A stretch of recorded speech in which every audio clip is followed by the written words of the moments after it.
Alright, so in this video, what we're going to look at is how we can align a word, paragraph, or sentence to the center. So we can see on our example here, we've got our paragraph aligned to the left at this point. So we can easily center it just by simply, again, coming to our paragraph group and choosing the center option, and that will actually center it.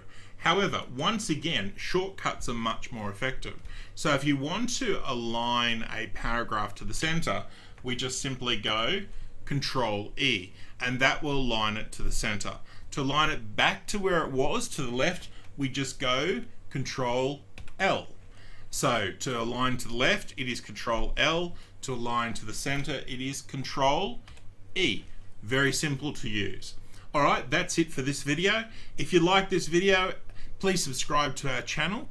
Leave us a like so that we know that you actually enjoyed the video, and we'll talk to you soon.